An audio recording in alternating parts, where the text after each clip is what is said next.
हर हर महादेव। आज श्रावण मासेर पंचम सोमवार, शेष सोमवार। आबार एक बछरेर अपेक्षा बाबाके डाकार। अवश्य आमरा बछरे सब समय बाबाके डाकी, बाट এই শ্রাবণ মাসটা একটু স্পেশাল থাকে সবার জন্য।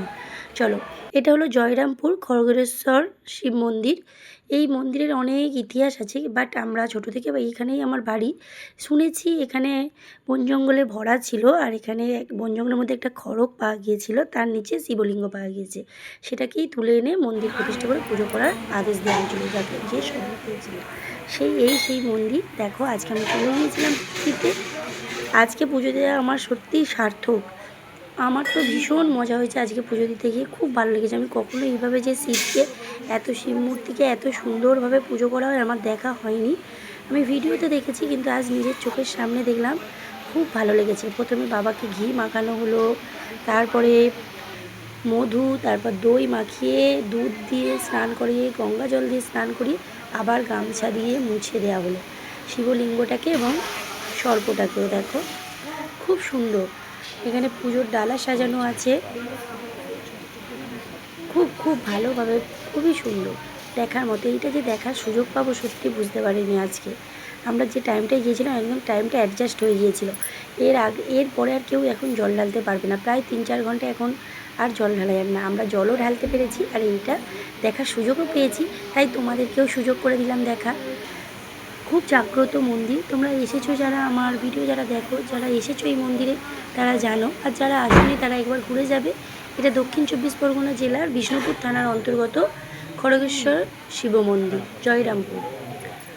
দেখো কি সুন্দরভাবে শিবলিঙ্গকে পইতে পড়ানো হচ্ছে, সবটাই ক্যাপচার করেছি। বেশ ভালো লেগেছে আমাদের দেখতে, আর তোমাদেরকে দেখাবো বলে তো ক্যাপচার করেছি।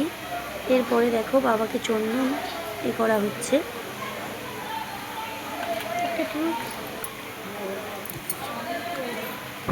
খুব ভালো লেগেছে। তোমাদের কেমন লাগলো কিন্তু তোমরা জানাবে। আর আমার ভিডিওগুলো একটু ভিউজ করো, একটু সাবস্ক্রাইব করো ভালো লাগলে, আর সাথেও পাশে থেকো। চলো, এরপরে পুজো হবে, সেটা তোমরা দেখো, শোনো।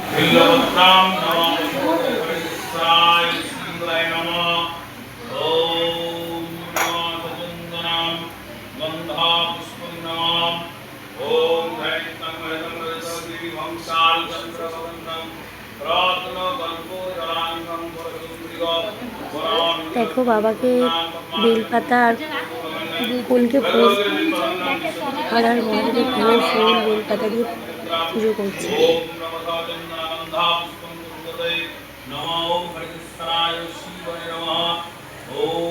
সত্যি এই শ্রাবণ মাসের পঞ্চম সোমবারটা আমার জন্য লাকি, ভীষণ লাকি। সত্যি আমি খুব খুশি হয়েছি।